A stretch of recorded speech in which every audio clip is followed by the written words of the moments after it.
Eh bien, bonjour tout le monde. Quatrième édition déjà du 7-20. William Gilles qui vous parle en compagnie d'Anthony Dupuis. Encore une fois, Anthony, ça va bien? Super bien. Et toi-même, William? Très bien. Collégial encore des bons matchs. On va en parler parce que c'était le premier match de la semaine. Tu as l'air d'un savant fou, mon cher Anthony. Garneau qui l'emporte 30-24 contre le Vieux-Montréal. Tout un match de football, il paraît, de selon ce que j'ai entendu. Eh oui, écoute, je suis pas un très bon de vin en général, mais je te dirais que j'avais pris pour Garneau s'il y avait une équipe qui était capable de faire, comme on parlait, un upset, d'infliger une première défaite pour cette année au CVM. C'était bien les Élans de Garneau et ils l'ont fait. Écoute, belle victoire de 30-24. Encore une fois, le receveur Malik Maïga pour les Spartiates du CVM, 5 réceptions, 115 verges. Encore une fois, selon moi, ça va être le joueur par excellence de la Ligue au niveau offensif cette année. Euh, un joueur très dangereux. Aussi du côté des élans de Garneau, toute une journée de travail pour le porteur de ballon des élans, Liam Jacob Coyle Buck, 26 courses, 143 verges, un touché. Lui, il a dû dormir en maudit après la game. Ouais, absolument. Et Tristan Blais, encore un bon match. 15 en 31, 225 verges, une passe de toucher, en plus d'ajouter 12 courses, 64 verges au sol. C'est pas pour rien qu'il a été nommé joueur offensif de la semaine en Division 1. Toute une performance encore. Je pense que on doit maintenant le considérer comme peut-être un des meilleurs corps de cette ligue de collégiale Division 1. On le voit semaine après semaine, Tristan Blais, avec des bonnes statistiques au niveau offensif. Écoute, leader. Et cette victoire permet là, donc aux élans d'être en deuxième place. Ben, écoute, on peut le dire, les Spartiates n'ont même pas rougé de leur performance, c'est seulement que Garneau était vraiment meilleur. Oui, absolument. Puis même si tu regardes du côté de la défensive, beaucoup plus de plaqués du côté des élans de Garneau. Donc clairement, on voit que la défensive va s'élever pour ce match-là. Puis quand même, faut qu'on donne quand même un bon crédit aux hommes de coach Juno aussi, quand même. Battre le CVM, donner juste 24 points, marquer 30 points aussi contre cette défensive-là. Vraiment, ça a été un très bon match là, du côté des élans de Garneau. Deuxième victoire de suite pour les élans contre le Vieux-Montréal. On se rappelle la demi-finale l'an dernier, qui était une grosse victoire qu'on avait été chercher au Vieux-Montréal. Le match était à Garneau. Mais tout de même, grosse victoire encore pour les hommes de coach Juno, là, qui continue de faire partie des discussions pour peut-être une éventuelle équipe qui pourrait retourner au bol d'or parce qu'on aura une reprise entre Grasset et Garneau. Ça pourrait être possible. Ça pourrait être possible, mais j'ai bien hâte de voir comment est-ce que les séries vont avoir comme classement parce que moi je pense que le CVM, Oui. là, il commence cette année de perdre en demi-finale l'an dernier, perdre encore, ils perdent leur fiche parfaite encore cette fois à cause des élans. Écoute, moi si je serais le CVM pour les séries, je serais gonflé à bloc si je devais recroiser les Verts pour les séries. Ouais, absolument. Je pense que là, le Vieux-Montréal, là, sur le corps deux fois de suite contre, contre les élans, on va tenter de prendre notre revanche. Alors, dans le deuxième match, il y avait un match tout dans la région de Québec. Le Titan de Limoilou qui recevait le CNDF au terrain Gérard Chiquette. Autre victoire pour les Titans qui maintenant une fiche de 3-1, 26-14 contre un nombre de fois. Honnêtement, Anthony, quel départ canon pour Limoilou. Oui, absolument. Écoute, c'est sûr que les Titans ont remporté ce match-là dans la bataille de Québec. Je regarde les statistiques rapidement du côté des Titans sur l'offensive. Écoute, Pierre-Luc Michaud qui a complété seulement 9 de ses 21 passes pour 129 verges et un touché. Vraiment, on a de la misère à compléter beaucoup de passes du côté des Titans depuis le début de la saison. Je regarde du côté de ses receveurs. Il n'y a pas eu beaucoup de receveurs qui se sont vraiment démarqués. On pourrait dire vraiment que Louis-David Bernier-Cloutier, 3 réceptions, 68 verges, un touché. Du côté des porteurs de ballon aussi, on a porté beaucoup le ballon, mais on n'a pas réussi à avoir une moyenne de plus de 4 verges en moyenne par course. Donc clairement, l'offensive a pas été un facteur très dominant dans ce match-là. On a été opportuniste, mais sans vraiment être dominant, si on peut dire. Puis ensuite, je regarde du côté de la défensive des Titans. Pas de joueurs non plus beaucoup qui sont démarqués. Ça a été vraiment un match beaucoup de unités spéciales. Si je regarde les bottées de dégagement aussi et de placement, donc Ouais. c'est pas mal ce qui est du côté des Titans. Du côté du CNDF, vraiment, on a porté le ballon 15 fois avec Zachary Magnan, moyenne de 4 verges aussi. Donc vraiment, les deux offensives, vraiment pas très impressionnantes pour ce match-là. C'était vraiment un match défensif. Ouais, c'est un match à l'image des Titans de Limoilou depuis le début de la saison, on le voit.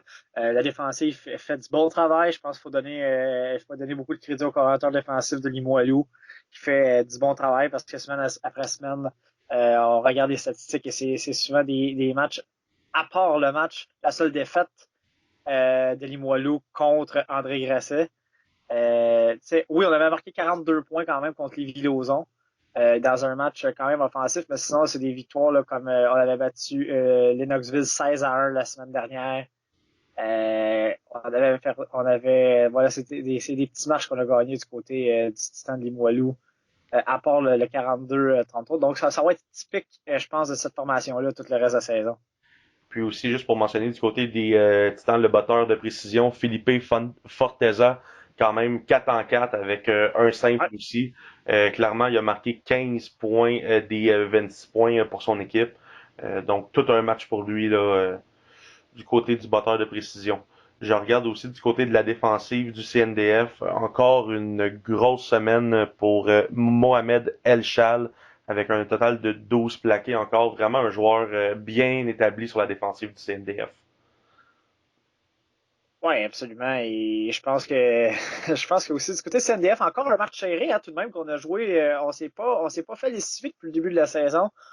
Encore, on est dans les matchs, mais on est seulement incapable du côté du Notre-Dame de compléter avec des victoires. On a une seule victoire cette année. Ça a été contre les Villosons d'entrée de jeu.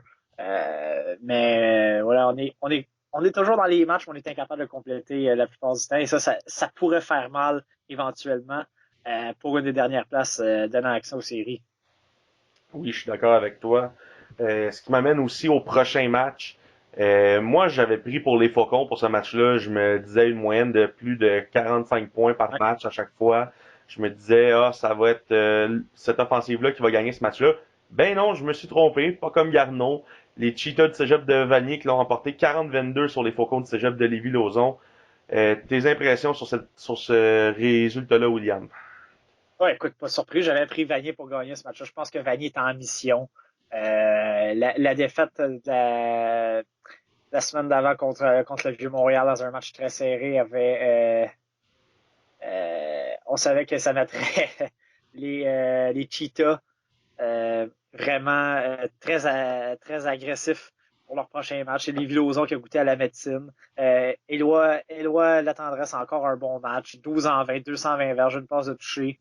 William Vandelac a vu aucunement du terrain avec 1 en 5 du côté des carrières. Donc, bon match encore pour Nicolas Sénac, le Altidore. 4 réceptions pour 140 verges, 2 touchés. Alors, on a été encore efficace. En plus, la tendance à ajouter 2 touchés au sol. Donc, voilà. On sait que du côté de l'offensive des Cheetahs, c'est pas un secret. On peut faire mal de toutes sortes de façons, là. Oui, puis aussi, si je regarde du côté du cégep de Lévis-Lauzon, Adrien Gay commence vraiment à avoir de la difficulté cette Oui, saison. absolument. Le carrière, 8 en 25 pour 142 verges, une passe de toucher, 5 interceptions. Ah ouais, écoute, Est-ce que c'était Noël difficile. en septembre, puis on me l'a pas dit, William? Ouais, alors, ça ressemble à ça. Écoute, un match très difficile pour Adrien. On dirait que plus les semaines avancent, plus on voit ses statistiques régresser. Là, c'est un ratio de -4 avec une passe de toucher pour 5 interceptions. Quand même, Puis quelque regarde chose. aussi. En plus, Nathan Vivier, hein, notre ancien joueur, joueur de la semaine défensivement, du coup, pour Vanier. Quel match! 11,5 plaqués, 10 plaqués solo.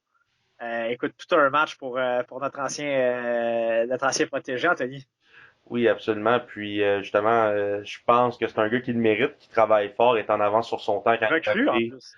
Ouais, au juvénile. Donc, écoute, c'est très bon pour lui. Je suis sûr que dans ses 3 prochaines saisons, ça devrait arriver au moins une fois ou deux encore. Très bon joueur.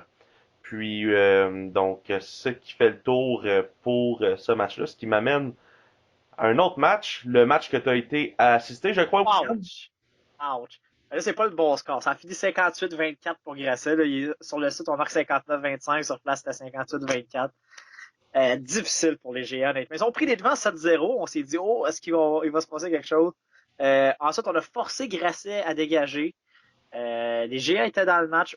Ensuite, comédie d'erreurs encore. Beaucoup d'erreurs à l'attaque. On a échappé des ballons, des interceptions. Et tu peux pas te permettre ça contre le Phoenix André Assess. Qu'est-ce qu'ils ont fait encore, le Phoenix? Ils ont fait payer le prix aux Géants. Cette attaque-là, oui, elle a marqué 24 points, mais elle a manqué encore de rythme à trop d'occasions. Il faut éviter les revirements. Euh, on a mis beaucoup de pression sur Ettore Cassati, ça a apparu dans ce match-là. Écoute, le Phoenix a seulement des. Les Géants ont, ont tout tenté. On a vu les hommes de coach Bégin tout tenter dans ce match-là, mais écoute, au final, on n'est pas surpris, on s'en attendait. Le Phoenix d'André Grasset est vraiment une puissance de la Division 1 et on en a eu la preuve avec cette victoire écrasante contre les Géants. Mais je regarde du côté de l'offensive des Géants du Cégep de Saint-Jean. Édouard Arsenault, 6 réceptions, 51 verges. Jérémy Dussault, 2 réceptions, 55 verges. Cassati, 15 en 31, 156 verges, 3 passes de toucher, une interception. C'est quand même respectable. Puis je regarde du côté des porteurs de ballon, Benjamin Desroches avec 17 courses pour 120 verges quand même. Ouais, Ça a bien été au sol pour les Géants. ouais, écoute, on est sorti d'améliorer. C'était une des faiblesses depuis le début de la saison aussi, le jeu au sol. On a eu, sans dire qu'on a manqué de rythme, on a manqué de rythme. Peut-être trop de séquences. Mais en début de match, on voyait quelque chose, ça s'est essoufflé après. Je pense que c'est tout simplement la force du Phoenix d'André Grasset de l'autre côté qui a fait que les Géants, on a arrêté beaucoup les Géants sur les quatrièmes essais. On a eu des gros morceaux de terrain. Les Géants ont été indisciplinés aussi. Donc voilà ce qui a fait. On s'est fait payer le prix. Xavier Tremblay, bon match encore en relève hein, de Jonathan Sénécal. Tremblay, écoute, à chaque semaine, Anthony, on le voit. Puis ses statistiques ne dégringolent pas, ça reste toujours au même. Écoute, belle surprise ça dans la division 1, honnêtement, Xavier Tremblay, le Phoenix. Oui, absolument. Moi, je m'attendais vraiment à ce que le Phoenix vraiment perde plusieurs matchs parce que nous, on se basait vraiment sur le fait que c'était à cause de Jonathan Sénécal que le Grasset était une puissance. Puis forcé d'admettre que Ah ouais. oui, il est bon. Oui, Xavier Tremblay prend une relève et le fait super bien. Mais quelle équipe de football! Ah ouais, écoute, c'est tout un coaching staff, là, en plus de cette équipe. Écoute, Guillaume, regarde, on a encore distribué le ballon à plusieurs joueurs. Guillaume Ranger, William Marchand, Maxime Lapierre, Vincent Beauregard, 4 receveurs différents qui ont des touchés, 3 porteurs de ballon différents qui ont des touchés. Donc, on distribue le ballon à plusieurs joueurs. Je pense que c'est ça qui fait la recette aussi du succès du Phoenix André Grasset. On est bon partout. On peut faire mal de toutes sortes de manières. Donc, Puis tu regardes aussi du c'est côté de difficile la pour une défense. jeune équipe comme ça. Saint-Jean est une jeune équipe. Faut l'admettre aussi. Nicolas Lessard qui était suspendu hein, d'ailleurs pour ce match-là ne jouait pas dans le tertiaire. Ça a été un gros morceau pour les hommes de Jean-Philippe Bégin qui n'étaient pas en uniforme. Puis je regarde aussi du côté de la défensive. Du côté des géants, on a 15 joueurs avec des plaqués. Ça va un total de 6 à un plaqué. Mais je regarde du côté de la défensive du Phoenix, de André Grasset, on a 25 joueurs Et oui, écoute, avec des statistiques, soit de plaqués, de passes rabattues. Écoute, comment une défensive peut avoir 25 joueurs avec des statistiques, c'est qu'il y a un bon roulement, puis tout le monde fait bien son travail. Donc c'est sûr que pour les géants, écoute, c'était la meilleure équipe du circuit. Euh, Ils vont pouvoir se reprendre en série s'ils les recroisent quelque part en série.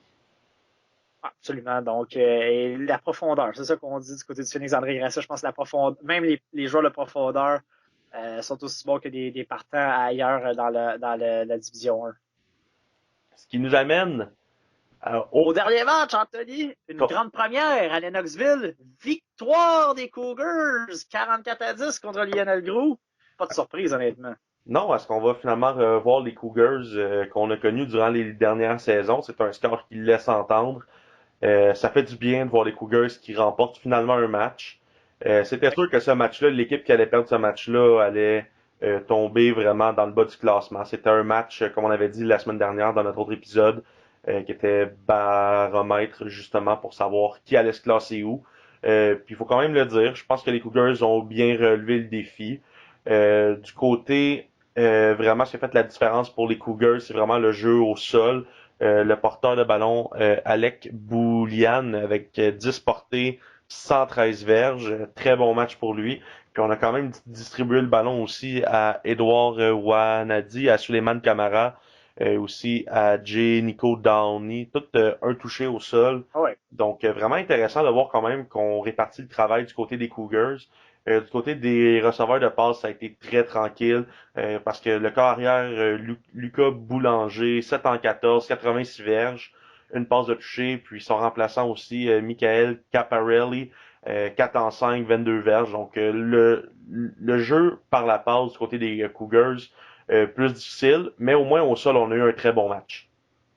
Ah, absolument. Et comme on dit, comme tu disais, plusieurs joueurs différents touchent au ballon. Ça, c'est toujours fun dans une offensive quand on distribue le ballon à plusieurs joueurs. On a lancé le ballon, comme tu disais, seulement 19 fois. Donc, vraiment, c'est le jeu au sol qui est allé chercher ce match-là. Du côté de la défensive, on a seulement 2 interceptions. Par contre, du côté des corps arrière de Lionel Gros, je pense que c'est vraiment le reste là, qui a fait le travail. Il y en a un touché défensif également du côté des Cougars, Jordan Murphy, euh, sur un échappé, puisqu'on ne marque pas d'interception, donc ça doit être un retour d'échappé. Alors, on a un gros match également défensivement. Du côté des Cougars, et c'est plate à dire pour Lionel Gros, mais écoute, ça sent la fin, ça va prendre un miracle, il va falloir gagner les 5 derniers matchs. Oui, absolument. Puis je regarde aussi du côté des corps arrière, Samuel Coutier puis Christopher James Valenti. Écoute, les deux ont complété ensemble 10 passes Ah ouais, sur, absolument. Faut sur un gagner un total de match. 35, donnent 56 verges, 2 interceptions. Écoute, tu peux pas gagner de match avec des statistiques comme ça. Le meilleur receveur, William Kimpton, avec 4 réceptions, 35 verges. Vraiment, faut que cette attaque-là produise plus. Du côté des porteurs de ballon, ça a été un peu mieux. Mathieu Vachon, 11 courses, 82 verges, un touché. Écoute, quand même, c'est quand même un bon match pour lui, mais en général, je regarde aussi du côté de la défensive. On a des bonnes statistiques, mais personne a vraiment eu plus que 5 ou 6 plaqués. Donc, vraiment un match difficile là, pour les hommes de Éric Marie. Absolument. Et je pense que Lionel Gros, cette année, c'est vraiment une année de transition pour eux. À leur deuxième année en Division 1. Je pense que l'année prochaine, ça va être, on devrait les voir un peu plus compétitifs que cette année. Il Alors, ça, c'est. Attends un peu, William, Ouais, faudrait vas-y. pas qu'il soit en transition pour trop longtemps parce que si le Noir et Or il venait à monter en division Ouais, 1, ouais, ouais. je pense que c'est eux qui vont prendre un tour de comme ascenseur pour retourner en D2, mais quand même, si tu fais une saison que t'as pas de victoire cette année, là, tu sais, je dis pas que ça va arriver, mais dans un cas échéant, faudrait peut-être penser à ce que le Noir et Or aurait plus sa place en D1 au lieu de peut-être les hommes de Éric Marie. Ouais, c'est sans rien enlever à l'organisation de Lionel Gros qui est formidable. Peut-être que seulement la profondeur fait que cette formation n'est pas capable de rivaliser en Division 1. Même si elle a connu quand même des bons matchs ailleurs, là, on voit que depuis 2, 3 semaines, c'est un peu plus difficile pour Lionel Gros. Plus la saison avance et plus les adversaires sont corsés. Alors, on a peut-être raté notre chance avec le match serré qu'on a perdu 9-7 contre Saint-Jean en entrée de jeu. Oui, donc Williams qui m'amène au classement, première place, aucune surprise, Phoenix de André Grasset, la seule équipe invaincue toujours, 4 victoires, aucune défaite. Ce qui m'amène ensuite à une triple égalité au deuxième rang, à 3 victoires, une défaite, les Élans de Garneau, le CVM et les Titans de Limoilou. Ensuite, on a en cinquième place, on a deux équipes à égalité avec 2 victoires, 2 défaites, les Cheetahs du Cégep de Vanier, les Géants de Saint-Jean. Ensuite, trois équipes en septième place, le CNDF, Lévis-Lauzon et Lennoxville à 1-3. Et en dernière place, les Nordiques de Lionel Groux avec aucune victoire en 4 matchs. Donc, pour les matchs en fin de semaine, donc samedi 13h, Lionel Gros et à Notre-Dame-de-Foix. Anthony, une petite prédiction? Selon moi, le CNDF, c'est toujours dur pour une équipe de faire un déplacement à Québec. Écoute, je m'attends à ce que le CNDF remporte ce match-là, mais difficilement. Ah, moi aussi, je vais avec une victoire serrée du CNDH. Je pense que là, c'est une victoire que le CNDF se doit de remporter aussi parce que si Lionel Gros l'emporte, le CNDF tomberait à 1-4 aussi. Donc, ça ferait que Lionel Gros, avec la victoire, passerait devant le CNDF qui est en septième place. Donc, c'est un gros match pour les deux équipes. J'ai hâte de voir Et pour Lionel Groux, c'est peut-être le match de dernière chance là, Ouais, en fin de semaine. ouais, absolument. Je vois pas comment ils peuvent échapper ce match-là, mais il faut faire une prédiction, il faut choisir. Puis je dois quand même avouer que même si le CNDF me déçoit un peu en ce début de saison avec 1-3, je les voyais pas non plus commencer la saison à 4 victoires, aucune défaite. Donc je me dis, s'il y a un match qui est à la portée pour les Nordiques pour la prochaine semaine, c'est bien pour eux affronter le CNDF. C'est pas s'ils allaient jouer contre Grasset. Donc c'est quelque chose qu'ils peuvent aller chercher. Dans l'autre match, Saint-Jean s'en va à Lévis-Lauzon. Euh, Toi, j'imagine que tu y vas pour Saint-Jean. Oui, mais serré à cause de l'offensive de Lévis-Lauzon. J'adore la défensive de Saint-Jean, qui joue quand même bien depuis le début de la saison, il faut le dire. Tu sais, les matchs contre Vanier et contre Grasset, la défensive a été surexposée, ce qui fait qu'il y a eu beaucoup de points. Si la défensive joue des matchs et neutralise, comme ils ont neutralisé Gros et le CNDF depuis le début de la saison, on peut avoir un bon match. Je vais avec Saint-Jean par un touché, 20-14. Peut-être Saint-Jean, peut-être même ça peut être plus offensif. Mais je pense pas que si les Villosaures ont réussi à marquer 30 points dans ce match-là, je pense que Saint-Jean va en arracher un peu à l'attaque, honnêtement, avec ce que je vois depuis le début de la saison. Alors, en 30 points et moins, je pense que Saint-Jean peut l'emporter à 30 points et plus. Je vais y aller avec les Villosaures. Je vais y aller avec Saint-Jean pour une victoire, une courte victoire. Moi, c'est sûr que j'y vais avec un match dans les 30 points pour les deux équipes pour la simple et bonne raison que Saint-Jean a de la difficulté avec son offensive, mais ils s'en vont affronter la pire défensive du circuit. Ouais, absolument. Les Villosons ont accordé 160 points en 4 matchs, une moyenne de 40 points par match. Je peux pas croire que l'offensive de Saint-Jean est pas capable de mettre au moins 25-30 points durant ce match-là. En tout cas, c'est qu'est-ce que je m'attends à voir, mais faut pas oublier non plus que l'offensive de Lévis-Lauzon est quand même la deuxième après celle de Grasset. Donc, ils sont capables du meilleur comme du pire. On en avait parlé un peu. Moi, je m'attends à une victoire du cégep de Lévis-Lauzon, tout simplement parce que la tertiaire à Saint-Jean, beaucoup de difficultés au niveau défensif. Puis Lévis-Lauzon, si Adrien Gay peut finir par pas lancer 5 interceptions dans un match, ça peut facilement faire encore 40 ou 50 points. Donc, moi, je prends pour Lévis-Lauzon, mais très serré, je m'attends à 30 points de la part des deux équipes. Et si je ne m'abuse, je pense que Nicolas Lessard est suspendu pour un autre match. Donc, contre l'offensive de Lévis-Lauzon, ça pourrait faire très mal à Saint-Jean parce qu'on sait que c'est le pilier de la défensive. C'est quoi qu'il a fait pour être suspendu de deux matchs? Je quoi à tête, par arrière? Ah, quand tu fais des niaiseries, il faut que tu payes le prix des fois. Ce qui nous amène à un autre match. Je pense que ça, c'est le match de la semaine. Wow, Le ouais. Phoenix de André Grasset s'en va rendre visite aux Cheetahs de Vanier. Écoute, toi, William, je te laisse commencer le. Écoute, je pense pas que c'est. Je pense que Vanier, c'est toute une formation. Bon, c'est toute une équipe. Mais voir aller le Phoenix d'André Grasset avec Xavier Tremblay qui cesse d'impressionner. Je vais y aller avec la victoire de Grasset par 10. Je pense que ça va être tout un match. Écoute,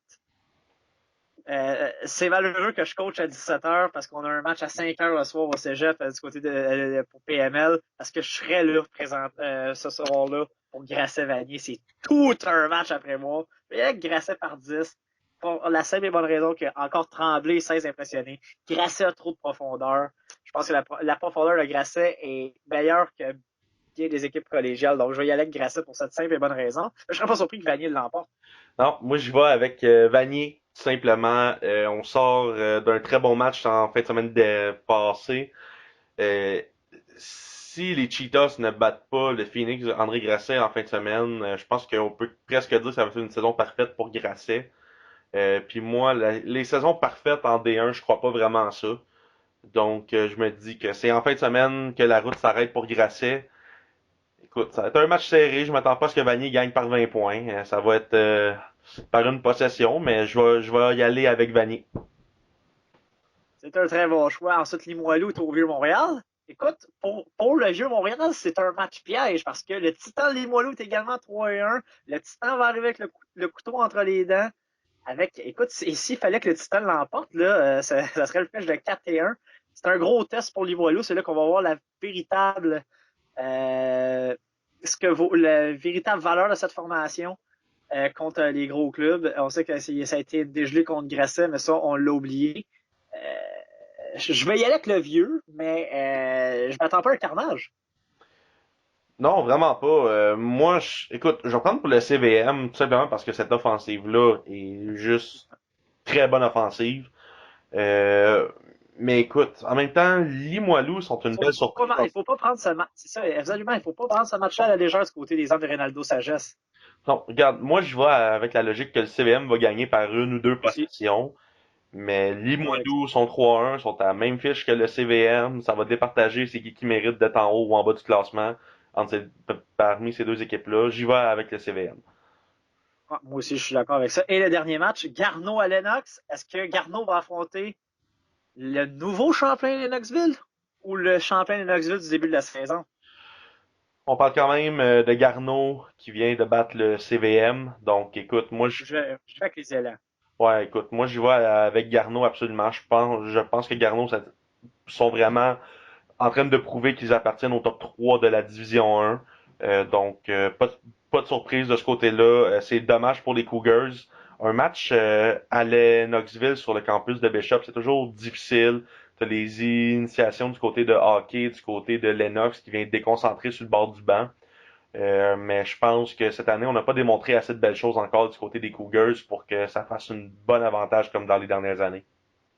Absolument. Tu sais, c'est une victoire de 44-10 en fin de semaine, mais c'est contre Lionel Gros qui est la seule équipe qui n'a pas gagné de match. Donc, c'est pas vraiment, on n'a rien à se mettre sous la dent encore parce qu'on a vu quand ils ont affronté des grosses équipes, ça a été des carnages ou presque. Le seul match série qu'ils ont joué, c'est vraiment Grasset. Ils ont perdu 28-20, mais tu sais, ils ont perdu contre Limoilou.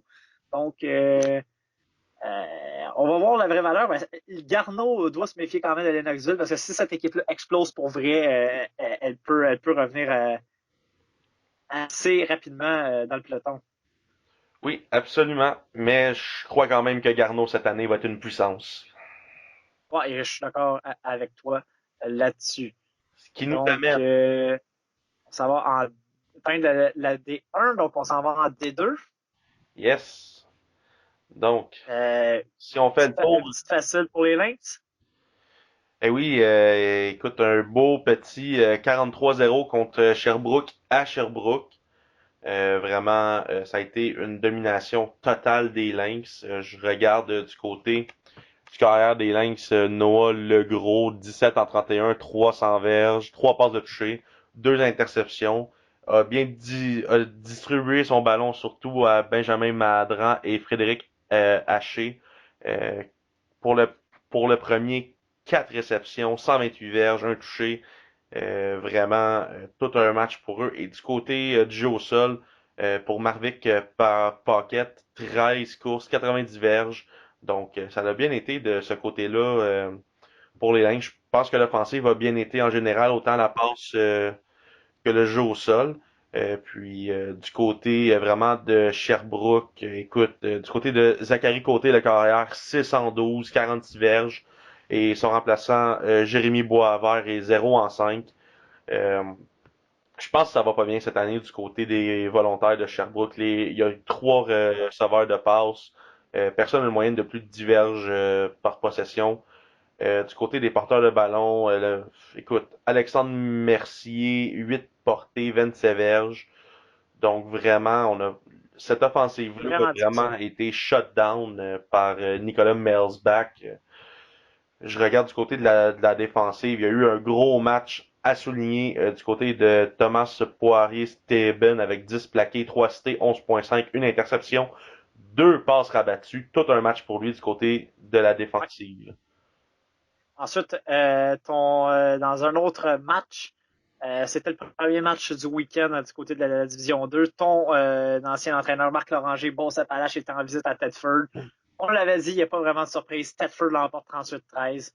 Je pense que Beauce, on manque un peu de ressources là. Oui, absolument. Puis pourtant, Bose qui est reconnu pour sa ligne défensive et ses linebackers, écoute, ils ont donné à Jonathan Fournier des filons 20 courses, 195 verges, moyenne de 9,8 de la course. Puis son remplaçant, Yoser Moises Galega Teganza, du premier coup en plus. 7 courses, 71 verges, 10,1 verges. Euh, Écoute, tout il y a 4 porteurs avec une moyenne au-dessus de sévère du côté des filons. La ligne offensive a dominé la ligne défensive. Ah oui. Absolument. Du côté Gagner de la guerre des tranchées. vraiment absolument parce que je regarde Louis Archambault, le carrière du côté des filons de Thetford.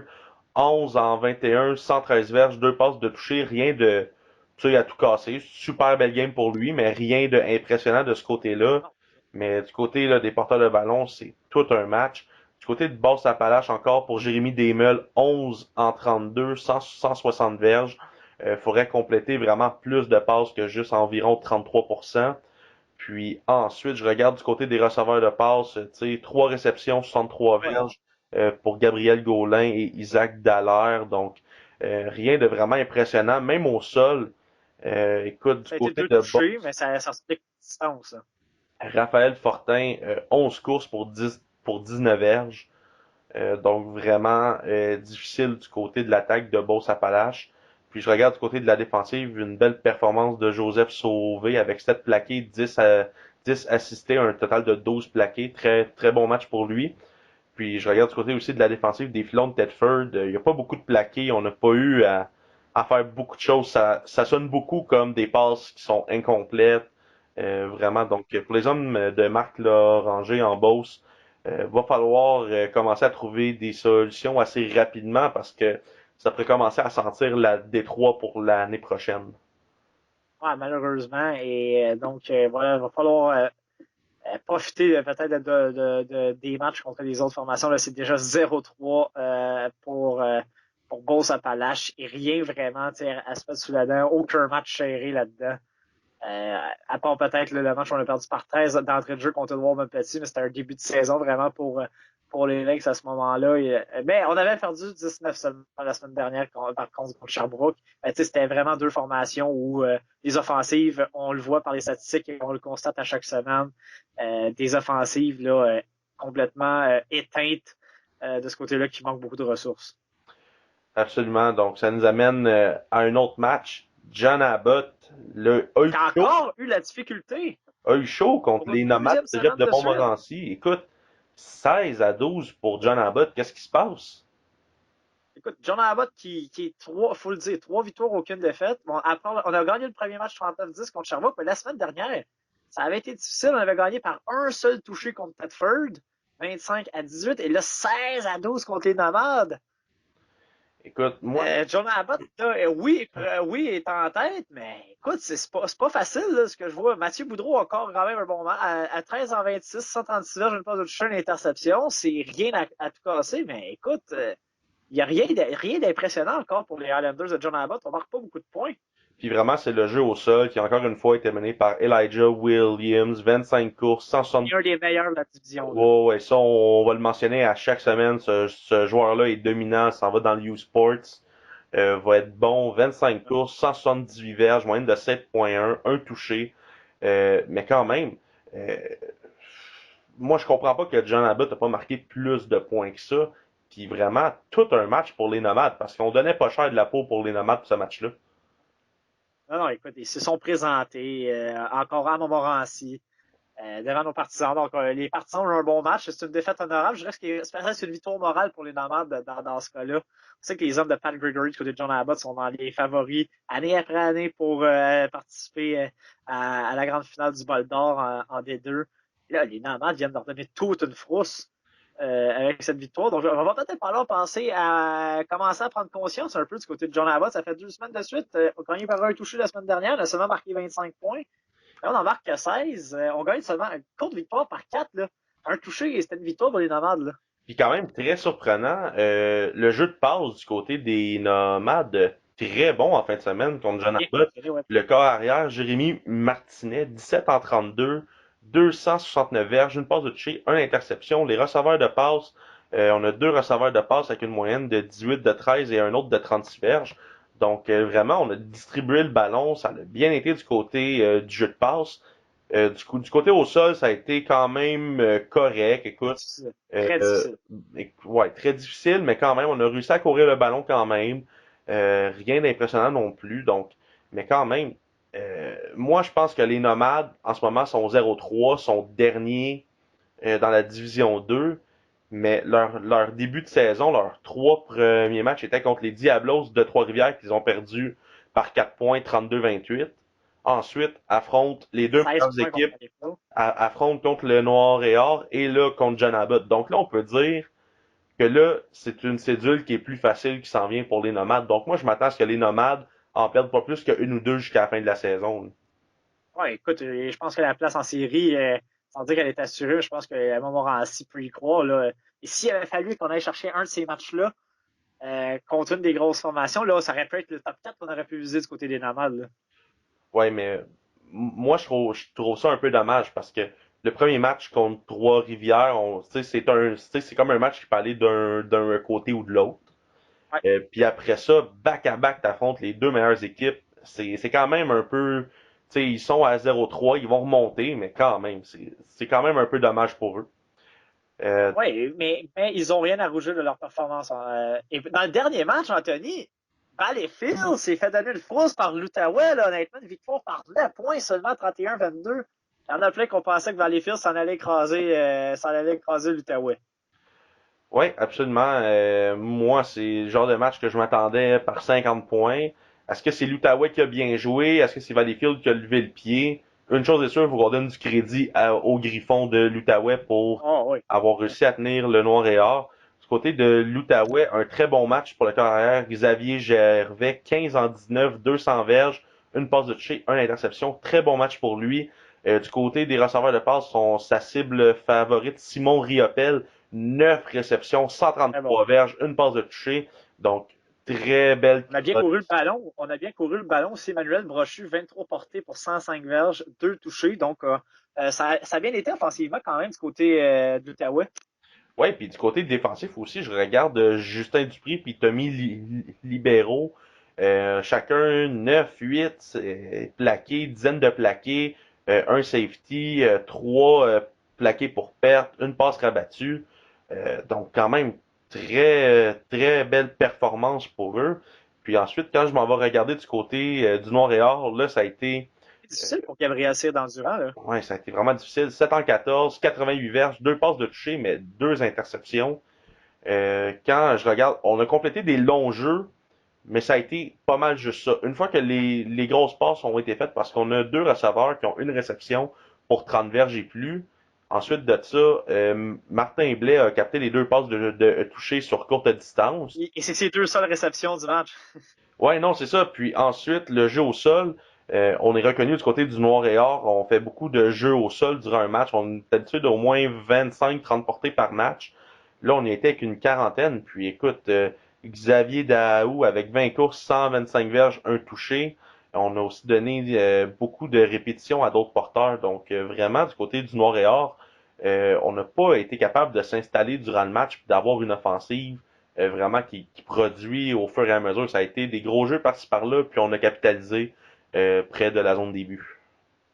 C'est ça, de ce qu'on voit, parce qu'on n'était pas au match, on n'a pas vu le match non plus, mais de ce qu'on voit avec les statistiques, ça n'a pas été des attaques soutenues vraiment du côté du Noir et Or, parce qu'on est habitué de voir des longues séquences où on passe, on court le ballon et on fait des séquences de 6-7 minutes avec le ballon pour finir. Oui, on envoie souvent des gros jeux du côté du Noir et Or aussi, mais on aime bien avoir des attaques soutenues et j'ai pas l'impression que ça. Et ça, c'est le crédit revient à la défensive de l'Outaouais qui a été excellente. Là.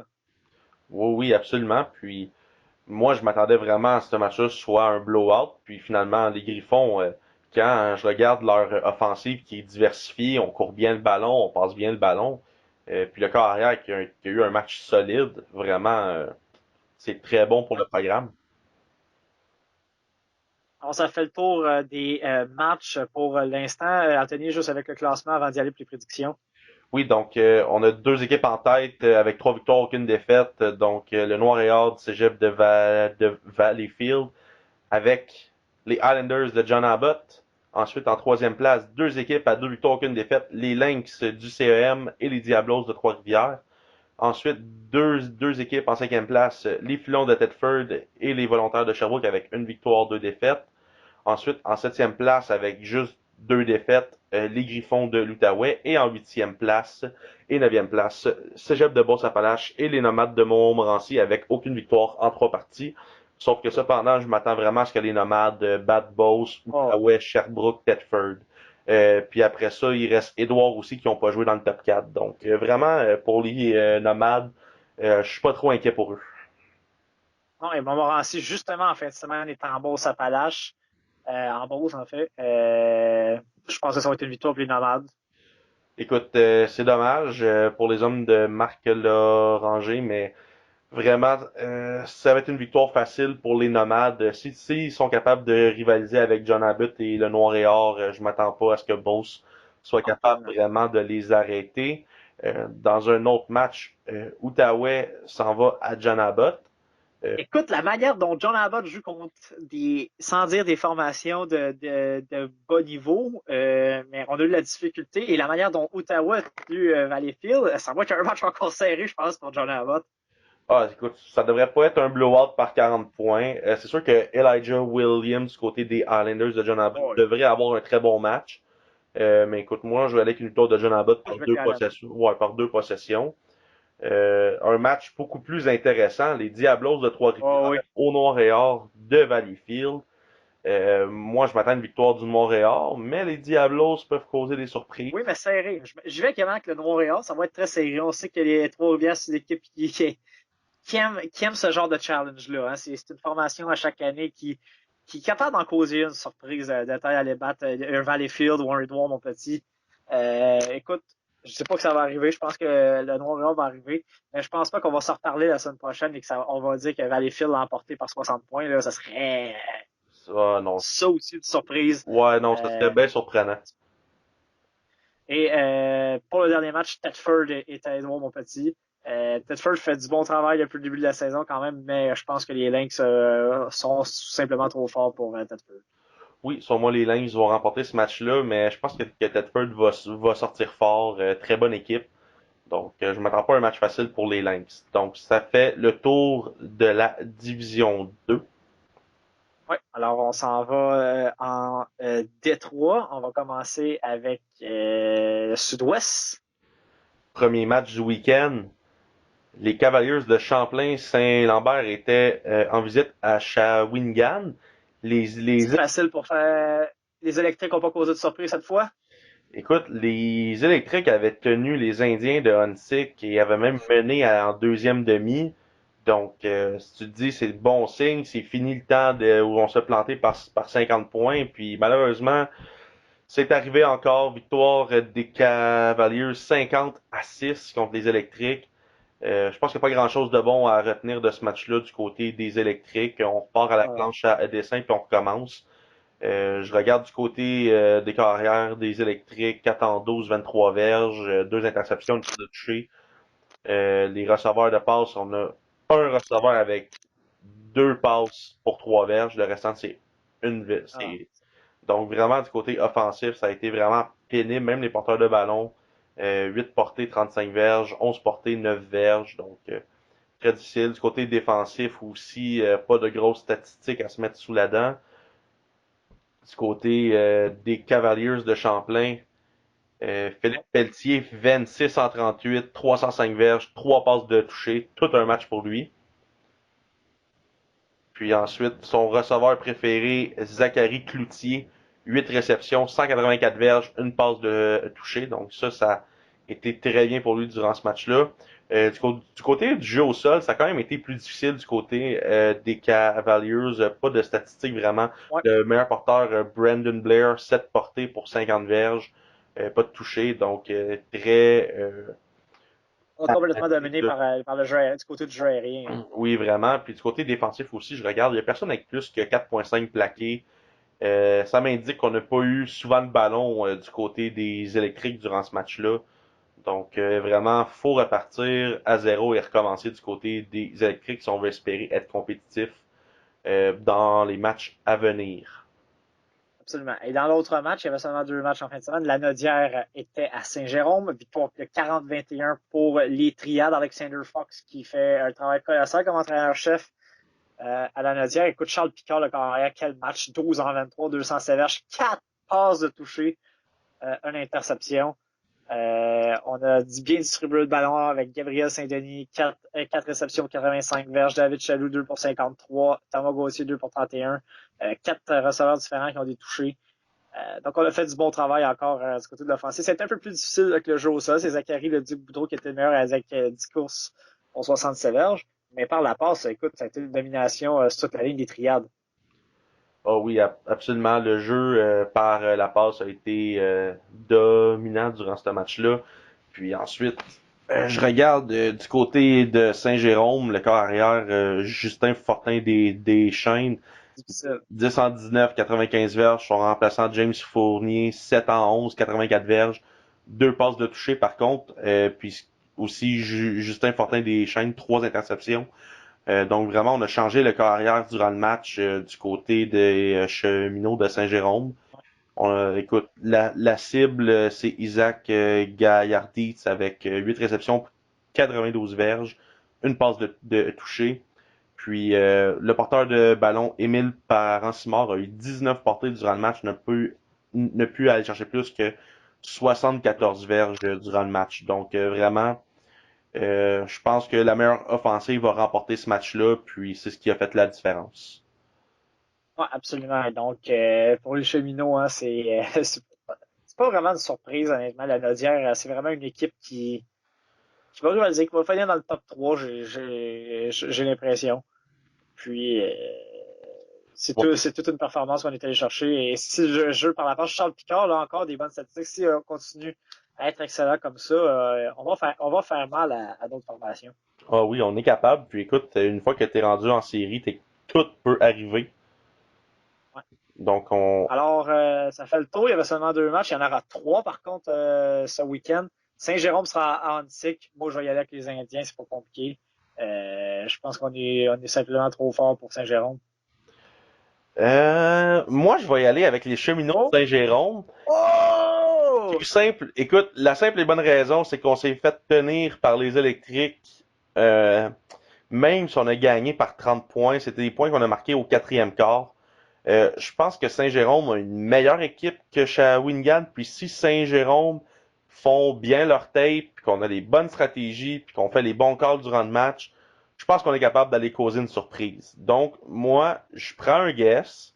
Je m'attends à ce qu'Huntsic gagne, mais je pense que Huntsic a des choses à prouver. Puis Saint-Jérôme, quand même, est capable de tenir son bout. C'est comme si Saint-Jérôme était un peu plus faible que le top 3 de comme la D3, mais plus fort que les trois derniers.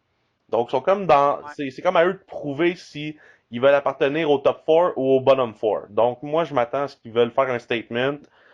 Je pense que, sans me tromper, même si Huntsic est plus fort, je pense que Saint-Jérôme peut causer une surprise. Ça serait intéressant. Ça sera à suivre dans notre épisode de la semaine prochaine. Saint-Hyacinthe contre Drummondville, là, je pense pas qu'on va s'ostiner. Même si on n'a rien contre les hommes de Patrice Barcou, je pense que ça va être une victoire pour Saint-Hyacinthe. Oui, victoire à Saint-Hyacinthe face. Voyons, ça, je vais le couper au montage. Moi, je m'attends vraiment à une victoire de Saint-Hyacinthe. L'année dernière, on avait gagné le match à Drummondville 70-7. Donc, on avait fait tourner notre effectif. Donc, écoute, vraiment, j'espère vraiment pour les hommes de Pat Marcoux qui vont réussir à tenir leur bout pour ce match-là, puis pas donner plus que 30 points pour ce match-là. Ah, c'est sûr qu'on aimerait pas ça voir un carnage, mais je pense que Saint-Hyacinthe, c'est vraiment la puissance de cette division 3 dans le sud-ouest. Et pour terminer, Champlain, Saint-Lambert est à la Nodière. Écoute, moi, je vais avec les triades. Oui, absolument. Moi, je m'attends à ce que les Triades vraiment soient l'équipe qui va rivaliser avec les lauréats cette année pour le top de la division. Euh, Écoute, j'ai quand même un doute sur les Cavaliers en voulant dire que s'il y a une équipe qui est capable de battre les Triades encore, c'est Absolument. bien eux, mais écoute, je m'attends aux Triades par une possession. Ouais, et je pense que ça va être un match un peu serré comme ça. On sait que quand même, Saint-Lambert avait seulement perdu par 1 dans un match défensif 11-10 contre Antic en ouverture de saison. Donc, peut venir brouiller les cartes ici contre Nadia. Saint-Lambert est sixième présentement, mais vraiment, c'est vraiment pas une équipe de sixième place. On s'entend qu'elle Que, aurait être plus haute. ouais, ils vont finir en avant de Drummondville et de Saint-Jérôme, selon moi. Donc, il serait bon pour la quatrième place, mais ça, on va le voir à la fin de l'année. En parlant de classement, en première place en Division 3 Sud-Ouest, les lauréats de Cégep de Saint-Hyacinthe, 3 victoires, aucune défaite. En deuxième place, les Indiens de Huntsic, 2 victoires, aucune défaite, dont une victoire que ça a passé proche d'être un hécatombe à Shawinigan. Ensuite, en troisième place, les Triades avec 2 victoires et une défaite, pardon. Ensuite, on a une triple égalité en quatrième place, les Cheminots de Saint-Jérôme, les Voltigeurs de Drummondville et les Cavaliers de Champlain à 1 victoire et 2 défaites. Et en dernière place, les Électriques de Shawinigan avec aucune victoire en 3 matchs. Alors, on passe du côté de la Nord-Est pour terminer notre bloc sur le collégial. Écoute, il y avait 2 matchs, comme d'habitude, puisqu'on est seulement 5 équipes. Jonquière était à Chicoutimi. D'ailleurs, Chicoutimi, on va recevoir très prochainement Nick Menacci, l'entraîneur-chef cette semaine. Il y a eu des pépins hors de son contrôle, malheureusement, qui pourra pour une entrevue aujourd'hui, mais on va enregistrer dans les prochains jours une entrevue avec Nick qui sera disponible, donc on voulait juste vous le dire. Mais quand même, Chicoutimi s'est pas fait lessiver. Défaite de 38-16 contre Jonquière, qui est une puissance. C'est pas un massacre non plus. Oui, on a perdu par quelques possessions, mais ça aurait pu être bien pire. On a déjà vu Jonquière battre Chicoutimi bien peu pire que ça. Là. Ouais, puis l'offensive de Chicoutimi durant ce match-là a fait des jeux explosifs. Olivier Arsenault, qui est le carrière Ouais, des Cougars, 13 en 25, 250 verges, 2 passes de toucher, une interception. Du côté des receveurs de passes, c'est toute une moyenne au-dessus de 15 verges, dont 2 de plus de 20 verges de moyenne. On a fait des gros jeux au bon moment. Du côté au sol aussi, nos 2 porteurs de ballon, Yanis Bactani-Paulin et William Gosselin, les deux ont une dizaine de courses ensemble pour plus d'une centaine de verges. Donc quand même, on a réussi à établir le jeu au sol de ce côté-là. Du côté ouais, il y a beaucoup de défensif, positifs du côté de l'attaque de Chicoutimi. ouais, ça a été un très bon match pour eux. Même si les Gaillards sont sortis vainqueurs de ce match-là, du côté offensif, il y a de très belles choses à voir. Du côté défensif, ça a été un peu plus difficile, mais quand même, faut qu'on note le travail de Samuel Perron et de Marc-André Godin aussi, qui ont eu de très bons matchs au niveau de la défensive. Ce qui m'amène du côté de Jonquière, le carrière Frédéric Clemens, sans surprise, un autre très bon match pour lui. 13 en 29, 220 verges, 2 passes de toucher. Sa cible préférée, Cédric Plourde, 6 réceptions, 100 verges, 2 passes de toucher pour 2 réceptions de toucher pour lui. Du côté des porteurs de ballon, tout un match pour Glody Moussa à la fou. 21 courses, 170 verges, moyenne de 8.1, 2 touchés. Vraiment, on a eu de la misère à arrêter le jeu au sol et Cédric Claude aussi là, du côté de la défensive des Cougars. Oui, absolument. Donc, il n'y a pas vraiment de surprise là du côté de cette victoire des Gaillards de Jonquière. Comme je le disais, beaucoup de positifs pour Chicoutimi. On posera la question à Nick lorsqu'on l'aura en entrevue prochainement. Absolument. Ce qui nous amène au prochain match. Euh, Pas de surprise. Pas une surprise, mais quand même, 33-0 pour Victoriaville contre Aucun point pour Rimouski. Ça, c'est un peu surprenant. Écoute, c'est sûr que l'offensive en ce moment à Rimouski va pas super bien. C'est un problème depuis le début de la saison à marquer des points dans le. Par contre, là, Victoriaville nous montre vraiment que c'est une équipe, écoute, prétendante cette année. Là. Oui, il y a eu le match contre Jonquière, là, c'est leur seule défaite, mais on gagne nos matchs et je pense, l'équipe qui va le plus chauffer les gaillards. Oui, absolument. Mathieu Forger du côté des Vulcains, 19 en 33, Okay. 257 verges, une passe de toucher, 2 interceptions. Du côté des receveurs de passe, on a distribué le ballon, 2 réceptions à au moins 6 receveurs durant le match. Personne n'a 100 verges, mais tu sais, toutes des moyennes d'environ 10 verges et plus. Une passe de toucher lancée à Mathieu Langlois. Du côté des porteurs de ballon, Cyril Laïb, quand même 17 courses pour 94 verges, un touché. Donc de ce côté, ça a quand même bien été une autre belle offensive qui est diversifiée. On passe, on court, puis ça va bien. Là, ensuite, on va regarder du côté des pionniers du cégep de Rimouski. Alan Tremblay, le carrière, 19 en 40, 177 verges, 7 7 interceptions. interceptions! Écoute, Wow! 7 interceptions, ça doit être pas loin d'un record collégial, 7 interceptions. Ouf, ça me laisse sans mots. Non, absolument. Écoute, c'est une performance à oublier du côté des Pionniers. La défensive des Vulcains qui a été exceptionnelle. On n'a pas vu le match, on ne peut pas savoir si c'est vraiment des mauvaises passes ou si ça a vraiment été des beaux jeux également défensifs. Je pense qu'il y a un peu les deux là-dedans. Je pense qu'on a dit à côté de la défensive des Vulcains, on est allé chercher nos propres revirements en faisant du bon travail.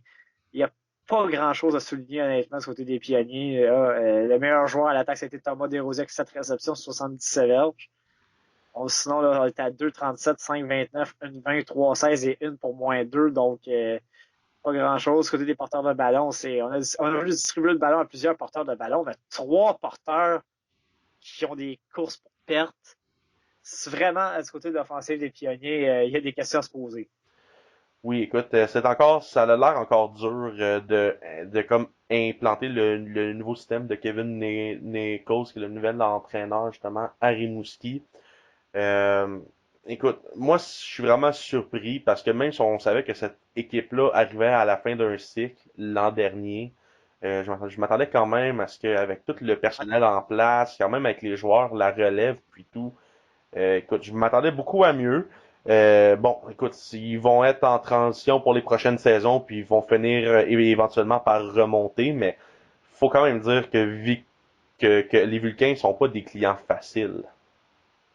Non, ça c'est sûr. Et j'ai hâte de voir, là. Je pense qu'on a peut-être.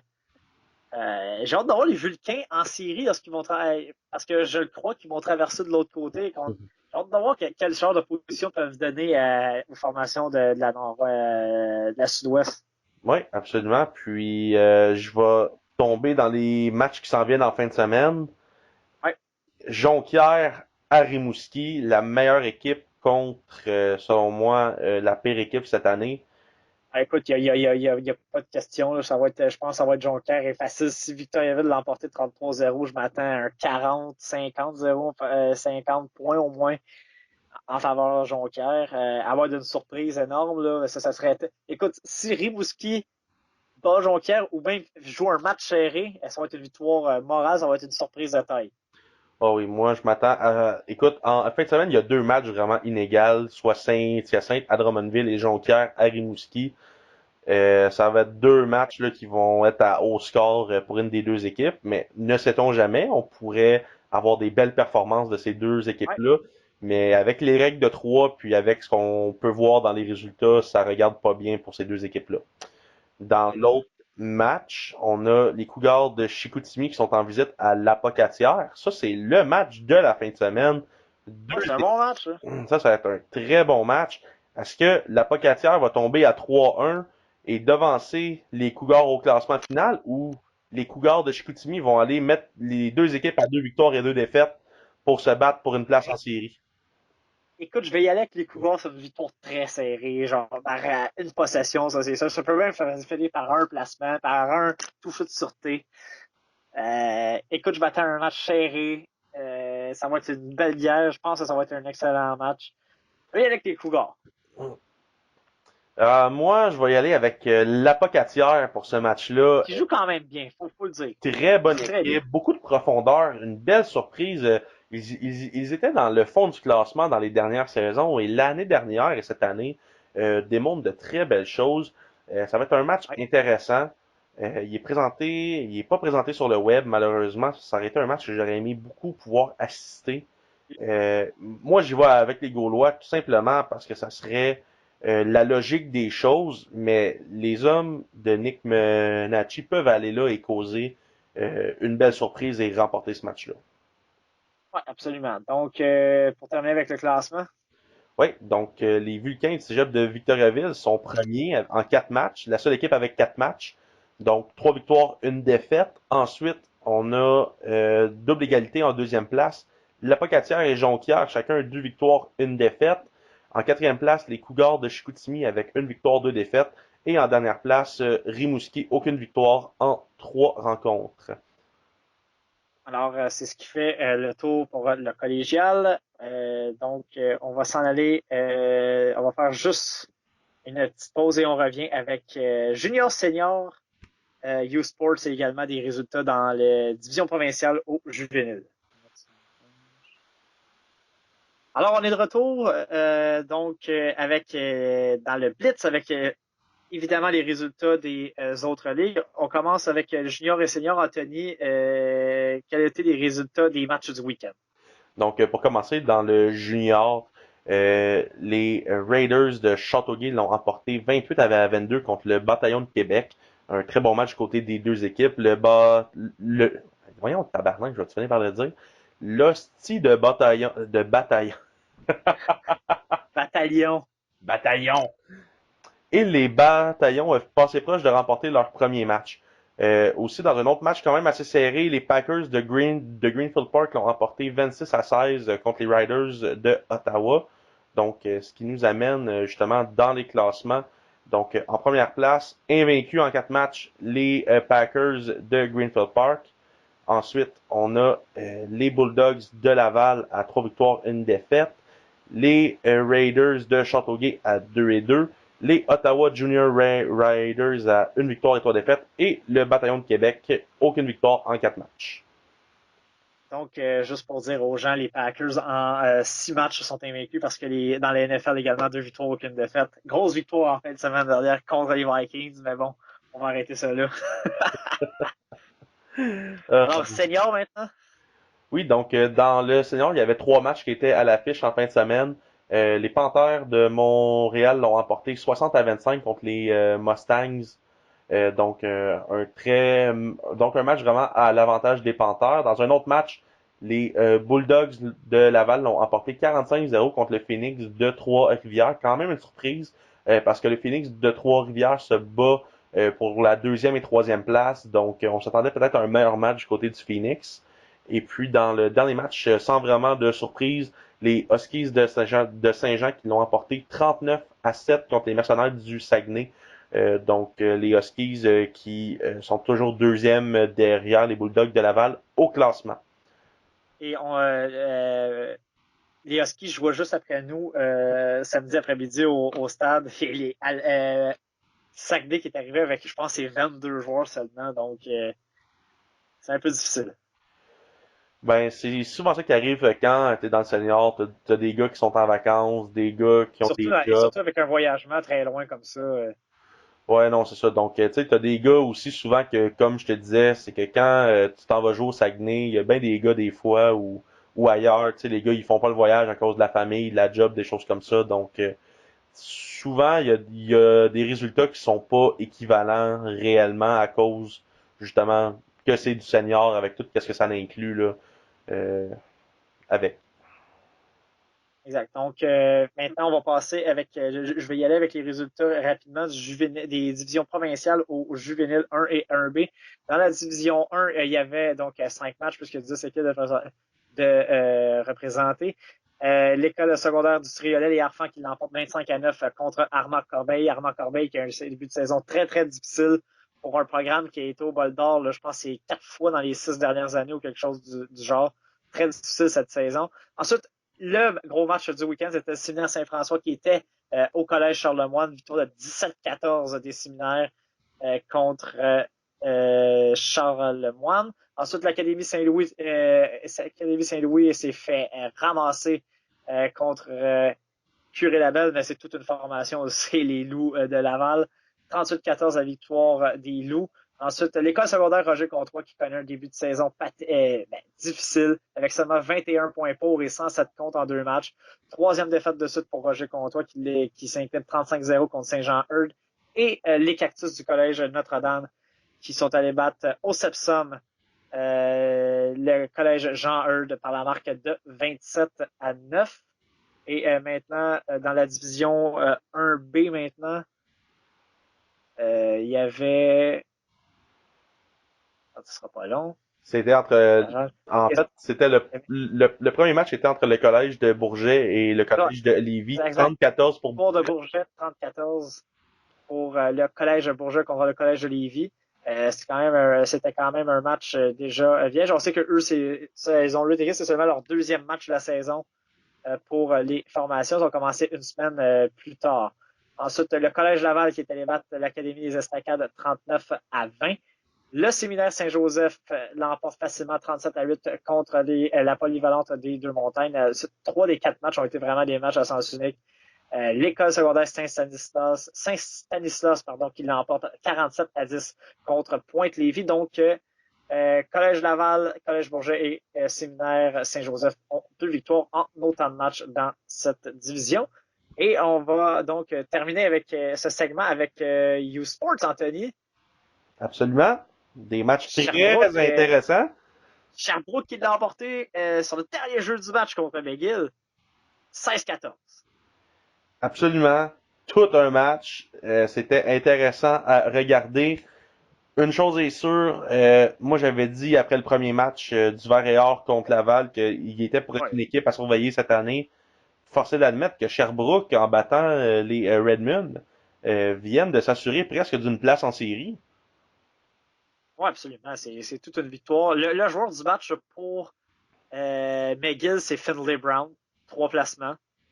4 placements, en fait. C'est lui qui a il a 12 des 14 points. On a concédé également un toucher de sortie du côté de Sherbrooke. Donc, rien offensivement. Le seul touché du match est arrivé à 14,53 du quatrième quart. Zach Cloutier sur une course d'une verge pour la victoire de 16-14. Donc, quel match défensif. Les unités spéciales, les batteurs ont été dans le match. Il y a eu beaucoup de touches de sortie. Il y a Captain LeBron quand même 43-32 verges, 2 placements dans ça. Quel match pour défensif. C'est une grosse victoire, comme tu le disais, pour le Vert et Or. Oui, absolument. Puis moi qui m'attendais vraiment à ce que McGill cette année soit vraiment plus fort que Sherbrooke et Concordia, parce qu'on parlait aussi coach Ronald Hiller qui parlait justement que leur équipe était rendue au point de se mesurer Ouais. au Carabin et au Rouge et Or. Forcé d'admettre qu'on n'est pas du tout là encore si on a de la misère à venir à bout de Sherbrooke. Puis aussi dans le premier match de McGill, on avait battu Concordia vraiment 40-14. Donc vraiment, est-ce que c'est Concordia qui est vraiment plus faible pour la prochaine saison dans le U-Sports? Écoute, c'est difficile pour Concordia, c'est sur année de transition. On ne semble pas avoir vraiment les munitions pour rivaliser. J'ai hâte de voir. Je pense ils auront besoin d'un solide recrutement pour la saison 2020 s'ils veulent compétitionner pour au moins aller en 4e place. Ils accueillent Sherbrooke en fin de semaine. Écoute, ils n'ont pas le choix de gagner ce match-là. Non, c'est une défaite, ça serait vraiment pas une élimination, mais je pense que ça finirait la saison là pour Concordia, parce que même s'il reste beaucoup de football à jouer, Les 2 prochains matchs sont Montréal et Laval. Là. donc tu sais, puis leur dernière chance, ça serait un autre match à Sherbrooke à la fin de la saison et en recevant McGill. Puis donc même s'ils gagneraient ces 2 matchs-là, qu'ils auraient 2 victoires au bout du compte, je vois pas comment est-ce que Concordia pourrait vraiment faire les séries. Il faut vraiment qu'on commence à remporter des. Écoute, faut qu'on gagne ce match-là contre Sherbrooke qui est à Marquer, domicile.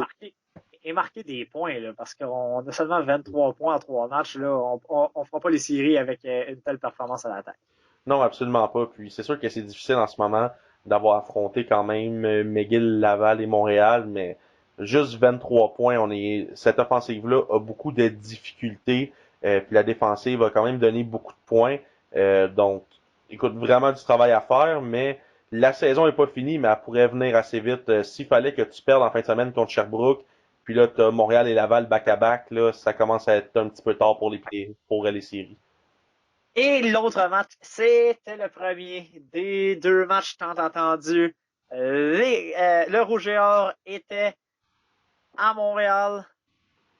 Eh oui, écoute, Nous sommes les Carabins, victoire et Carabin. les Carabins 23-18. avec écoute, avec tous leurs problèmes offensifs qu'on parlait Mais justement. quelle défensive, Anthony, encore. Je regardais le match au complet là, et cette défensive des Carabins, encore la meilleure au pays cette année. C'est incroyable comment cette défensive-là joue. Il y a eu le gros toucher défensif de Jean-Sébastien Bellil, justement, sur un retour sur 60 verges. On a mis beaucoup de pression sur Samuel Chenard, qui a eu un match très difficile. Oui, absolument. Vraiment, là, c'est la défensive vraiment des Carabins qui a remporté ce match-là. On a sûrement marqué un touché du côté de Laval, là. Oui, oui. Puis écoute, moi, vraiment, j'ai hâte au rematch de ces deux équipes-là à la fin de la saison. Ça va être Au tout, Pets. ouais, au PEP, ça va être tout un match. J'ai hâte de voir là, vraiment le prochain match entre les deux équipes est le 20 octobre. Ça va déterminer qui va être en position 1 et 2. Moi, je pensais vraiment pas que les Carabins, avec leurs problèmes qu'ils avaient depuis le début de la saison contre les autres équipes, je pensais vraiment que Sherbrooke, pas Sherbrooke, excuse-moi, que le Rougeard était pour remporter ce match-là. Puis, forcé d'admettre que la défensive des Carabins s'est vraiment levée au bon moment. Puis, Ouais. tout un match aussi pour Louis-Philippe Simoneau, encore bien botté, a fait des bons points. Dimitri Morin, ça a beaucoup mieux été aussi. Ça n'a pas été Ouais. parfait, mais plus de Non, c'est ça, mais ça a été constance. mieux.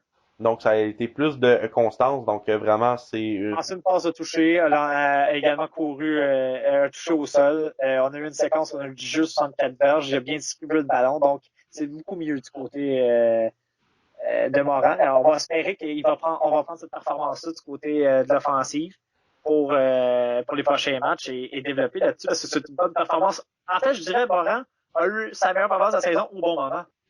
ouais, absolument. Puis, ce qui est encourageant, c'est que même si tu as de la difficulté avec ton offensive, ta défensive va vraiment si on veut, te backer, si on veut. Ouais. Puis aussi, le prochain match, justement, pour les Carabins, c'est dans 2 semaines. Au Sepsum contre les Stingers. Ensuite, on va recevoir les Redmen. Ensuite, on va aller à Sherbrooke. Donc, les 3 prochains matchs sont vraiment à la portée des Oh, ouais. Carabins avant d'aller au PEPS jouer contre Laval. Puis là, c'est le temps de régler tes problèmes. C'est le temps de retrouver ton synchronisme que tu avais durant les dernières saisons. C'est le temps de vraiment repenser à ta stratégie. Puis ces 3 matchs-là vont vraiment être bénéfiques pour les Carabins parce que mec, on va arriver au PEPS, on va justement pouvoir peut-être faire plus de points contre le Rouge et Or. Absolument. Donc, la semaine prochaine, donc, deux matchs en fait, désolé, en fin de semaine. Celui sur TVA Sport, ça sera Sherbrooke à Concordia. On en parlait, gros match pour les deux équipes, surtout pour Concordia qui ne peut pas se permettre de perdre. Et McGill sera à Laval. Je pense que le Rouge et Or va l'emporter, honnêtement, dans ce match-là. Il ne devrait pas avoir trop de surprises en fin de semaine. Non, absolument. Alors, on fait une petite pause et on revient. On va parler des deux concours au retour et je vais faire un petit mot sur deux autres programmes qui ont fermé dans la région de football. C'est très triste encore une fois. Donc, on revient avec la conclusion. OK. Fait que, mec, on repart, je vais juste parler des 2 concours qui sont encore là. Oui. Puis, c'est pas mal ça. Moi, dans le fond, je vais mettre l'épisode demain. Ça veut dire, fait que vendredi, je vais parler de vendredi. Puis je te laisse parler pour les programmes, puis je vais donner un peu C'est sûr. comme opinion là-dessus, puis je te laisse aller. Bon. Quand tu veux. Alors, on est de retour avec la conclusion de cet épisode de cette semaine. Anthony, concours des Alouettes, c'est toujours en cours, nos deux concours, deux superbes concours. Oui, donc le premier concours qu'on a lancé la semaine passée, c'était Gagne ton ensemble complet de l'équipe. On avait besoin Oui. d'un nombre de likes. On a augmenté quand même de beaucoup de likes. On a toujours besoin d'aller chercher au moins 500 likes pour faire le tirage. En ce moment, on est à près de 300. Donc, continuez à partager, à liker, puis on va faire le tirage là autour de 500 gemmes. Ensuite, un autre concours qu'on a mis en ligne cette semaine, on a une paire de billets à donner pour le match de samedi à 4 heures pour les Alouettes contre les Blue Bombers de Contre les Winnipeg. Blue Bombers, meilleure formation dans l'Ouest, peut-être, je ne veux pas dire ça, mais peut-être un avant-goût de la Coupe Grey. Oui, absolument. Puis donc c'est vraiment on fait un tirage, il n'y a pas de partage, il n'y a pas de like, rien. Vraiment tag la personne avec qui tu veux, avec qui vous voulez y aller, puis on va faire tirer le gagnant vendredi après-midi. On va rentrer en contact avec vous par Facebook. Donc ça fait Des très beaux billets en plus. oui des billets dans le I1, des billets d'une valeur de plus de 150 $. Donc il y a des bons avantages à connaître les bonnes personnes. Donc profitez-en. Ouais, alors, et juste en terminant, donc, Anthony, on parlait des Astérix de Farnham la semaine dernière. Deux autres programmes ont fermé depuis notre épisode. En fait, ils n'ont pas de football cette année. Mon Sacré-Cœur, c'est triste. Eux qui jouaient du 8 contre 8 au juvénile étaient champions en titre. doit fermer son programme parce qu'on n'a pas assez de joueurs et on joue du 8 contre 8, imagine. Ça, c'est très triste. On a fermé également notre programme cadet. Beaucoup de compassion pour Benoît Pédel, avec qui j'avais une bonne relation parce que j'étais entraîneur-chef à JD. Un bon gars, un gars qui veut faire avancer les gens comme nous tous. Nous deux, d'ailleurs, aussi, on est là, on œuvre dans le football pour transmettre notre passion et notre savoir. Et il y a également Ormstown, l'école Chateauguay Valley Regional High School, qui a dû fermer son programme au cadet. C'est triste, Anthony, honnêtement, de voir que tant de programmes ferment après. Et surtout, comme Farnham, qui a eu une longue tradition, Sacré-Cœur qui était champion en titre, Armstrong qui a gagné il y a 2 ans, c'est triste de voir ça. Ah oui, absolument. Écoute, vraiment, notre sport est en crise. On en avait parlé. C'est vraiment dommage. Va falloir peut-être, comme on avait mentionné dans l'autre épisode, que Football Québec puis le RSEQ s'en mêlent pour changer des choses. Va falloir vraiment qu'on change comment est-ce que les équipes sont faites parce que force est d'admettre qu'il y a trop d'équipes pour le nombre de joueurs qui sont disponibles. Donc ça, c'est un des premiers problèmes. Un autre problème, c'est que les parents ont peur du football. Les parents sont pas renseignés. Les parents, écoute, c'est pas juste la faute des parents. Je pense que c'est la faute aussi des médias qui en parlent pas non plus assez de la bonne manière. Mais force est C'est ça, il n'y a pas assez de vibe positive autour du football. Là. non, vraiment pas. Puis les jeunes Et, aussi à cette heure, ils sont élevés depuis qu'ils sont bébés devant des écrans. Quand c'est le temps de faire du sport, les parents, le premier réflexe qu'ils vont avoir, c'est les mettre au soccer ou leur mettre des patins dans les pieds, mais qui ont 5-6 ans, commencer à jouer au mag. Donc, tu sais, vraiment, le football, c'est très rare des jeunes qui commencent, tu sais, même si le civil ont des bons programmes pour commencer à jouer dans le moustique, puis dans le atome, puis ces choses-là. Euh, mais reste quand même qu'il y a trop d'équipes pour le nombre de joueurs qu'il y a.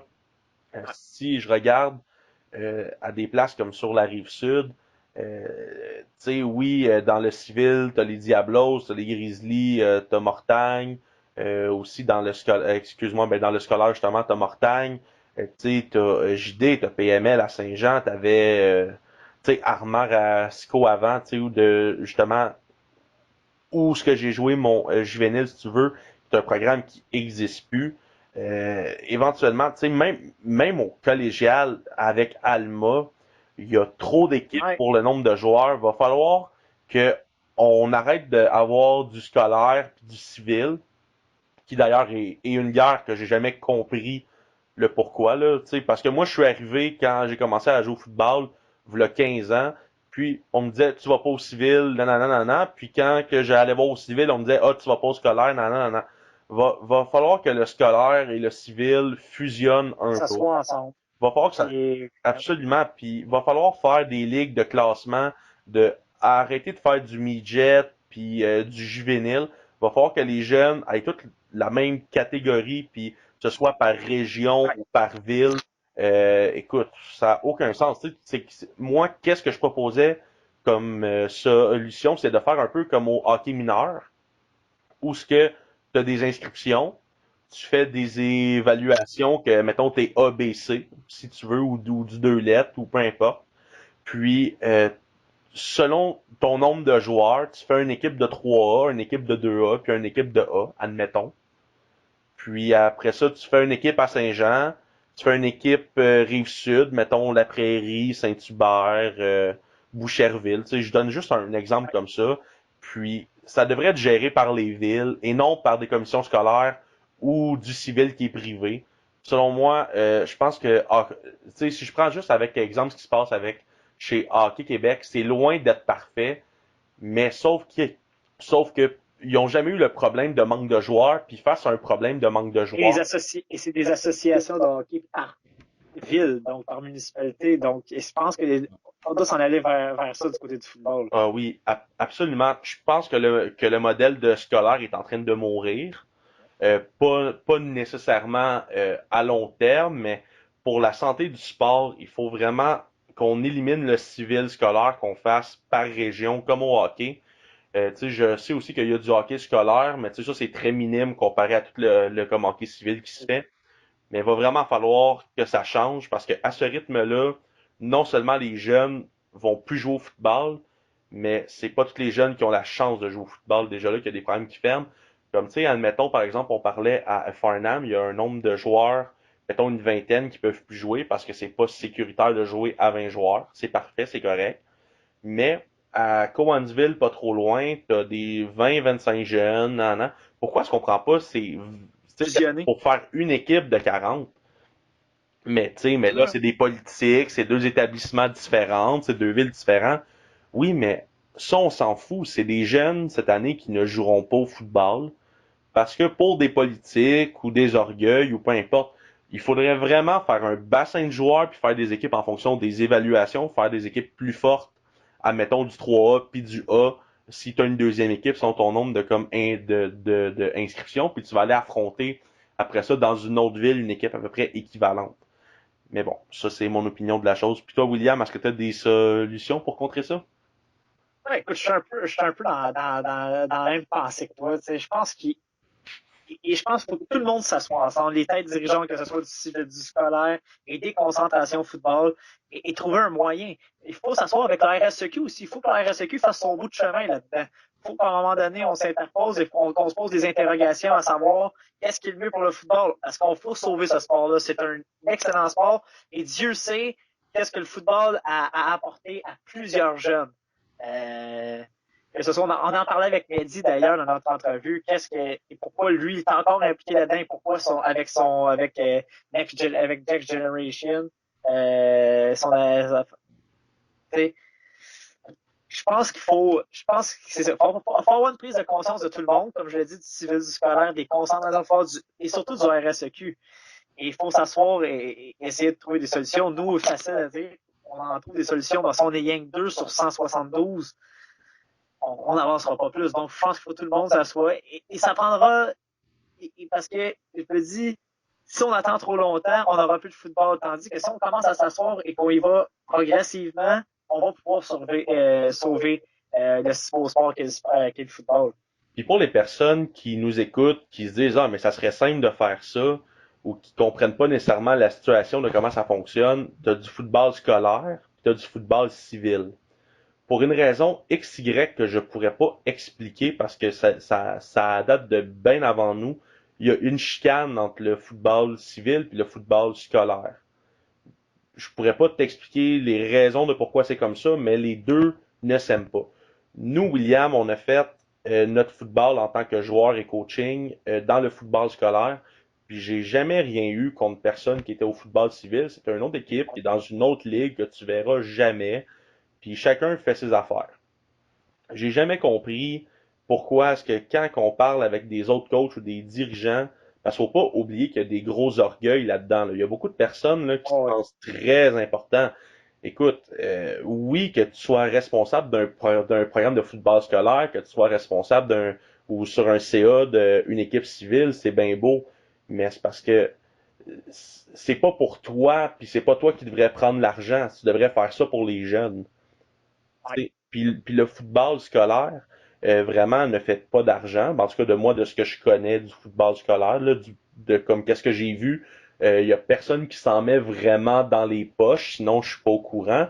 Puis quand même, puis c'est un problème il y a beaucoup de jeunes qui veulent plus s'inscrire au football parce que ça coûte cher, mais les jeunes qui trouvent que ça coûte cher de jouer au football, soit c'est parce qu'ils jouent déjà au hockey, ou ben ils ont pas les moyens déjà de jouer au hockey.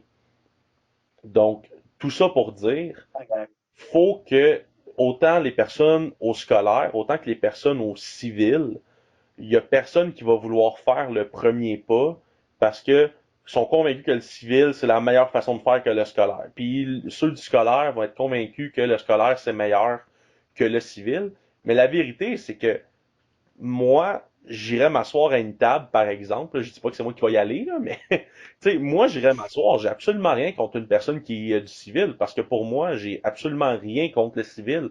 Mais les personnes qui sont en charge, qui Il faut pourraient, avoir une ouverture d'esprit des deux côtés. qui pourraient faire le changement, qui pourraient imposer de quoi que tout le monde serait heureux, ces personnes-là, autant des deux côtés, il y a personne qui a cette ouverture d'esprit-là. C'est fermé. C'est comme, tu sais, c'est pas pour traiter personne de rien, mais c'est comme un peu une mafia où ce que tout le monde, ah, c'est moi qui ai raison, c'est moi qui fais ci, c'est moi qui ai le contrôle de ça.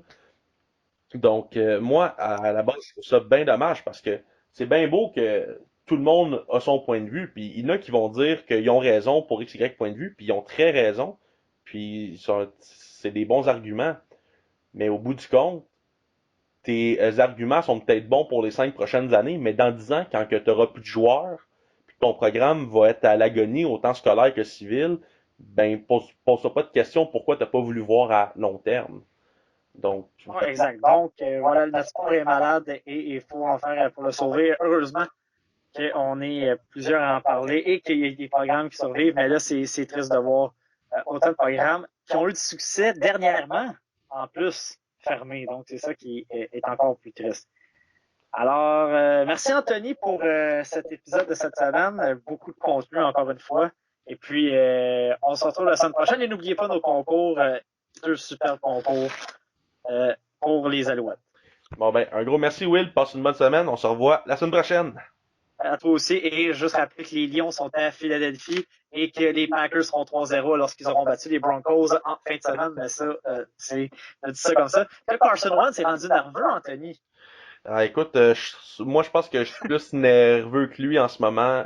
Pas un très bon match côté des Eagles. Vraiment la tertiaire horrible du côté des Eagles. Donc du côté Beaucoup de blessures, offensif, ça là. va quand même bien, mais la défensive, Ouais, là, ça va vraiment pas bien. beaucoup de blessures en plus. Donc, non, ben, je souhaite contre les Eagles, c'est une équipe que j'aime beaucoup. Donc, ça va être un bon match contre les Lions. On va essayer les Chargers quand même la semaine dernière. Donc, à suivre. Donc, merci Anthony, encore une fois, et on se reparle la semaine prochaine. Merci, bye bye.